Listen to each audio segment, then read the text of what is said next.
देखो यार, एक इंडस्ट्री है जो अभी इस रिसेशन के टाइम पे बहुत ज़्यादा बूम कर रही है। रिसेशन तो मैं नहीं कहूँगा, इसे एक बूम ही बोलूँगा, बट एक कह सकते हैं कि इसको एक प्रॉपर इवेंट इवेंट वाला एक पुश मिला है इस चीज़ को, ठीक है?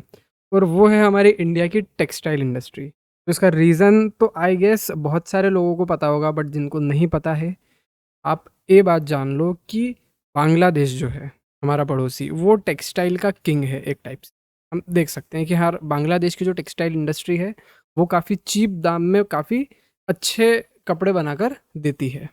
बट फिलहाल जो कंडीशन बांग्लादेश में चल रही है, उसका डायरेक्ट बेनिफिट हमारी जो टेक्सटाइल इंडस्ट्री है, जो हमारा टेक्सटाइल का प्रोडक्शन है, उस पे पड़ रहा है। अब लगभग टेक्सटाइल इंडस्ट्री के मेनली हर स्टॉक को अगर हम देखें, तो लगभग ऑन एन एवरेज 3% की मुझे ग्रोथ इसमें दिखाई दे रही है। आप देख लो कि यार आलोक इंडस्ट्री लगभग 4% ही ऊपर है इस बार, मतलब आज। और लगभग जो देखो तो आप 1%, 2%, 3%, 6%, 10%, ये 3.5%। तो इस तरीके से ही टेक्सटाइल इंडस्ट्री इंडिया में जो है वो बहुत बूम कर रही है, ठीक है?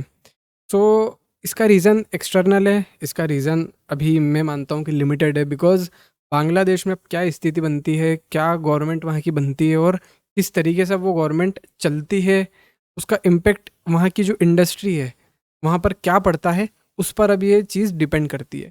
हो सकता है कि ये एक कह सकते हैं कि एक आर्टिफिशियल बूम है।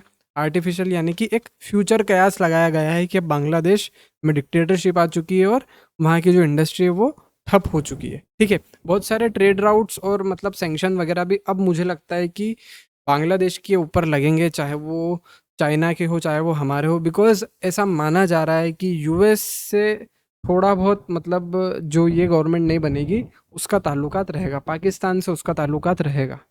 तो अब ये देखना है कि टेक्सटाइल इंडस्ट्री जिस तरीके से अगर वहाँ की डाउन जाती है, तो ऑब्वियस सी बात है कि वहाँ के जो क्लाइंट्स हैं, एक बार वो अगर इंडिया पर शिफ्ट हो गए, तो देन यार हम ये कह सकते हैं कि इंडिया की जो टेक्सटाइल इंडस्ट्री है वो रियलिटी में जो है फॉल्स डिमांड मतलब स्टॉक की हुई है, या फिर कह सकते हैं कि जो जो एक आर्टिफिशियली अपवर्ड इस स्टॉक, ये जो स्टॉक से वो हो रहे हैं, वो अब नेचुरली अप जाने लग जाएंगे, ठीक है? तो आज से मैं अभी नहीं कह रहा हूँ, बट देखो एक रिस्क हर चीज़ में है, और रिस्क ये हमें लेना पड़ सकता है दैट कि अगर हम अभी से ऐसे कोई जो टॉप टेक्सटाइल स्टॉक्स है, उसको अगर हम पिक करके रखें और उनके अंदर अगर हम लिमिटेड वे में धीरे धीरे जैसी सिचुएशन बनती है, जैसे फॉर एग्जांपल कि अभी अ, नए पीएम की वहाँ पर अनाउंसमेंट होने वाली है, तो मुझे लगता है कि यार अभी ये एक बहुत बड़ी जल्दबाजी होगी। हाँ, अगर आप ट्रेडिंग कर रहे हैं, तो ट्रेडिंग के लिए आप एक शॉर्ट टर्म गेन कमा सकते हैं।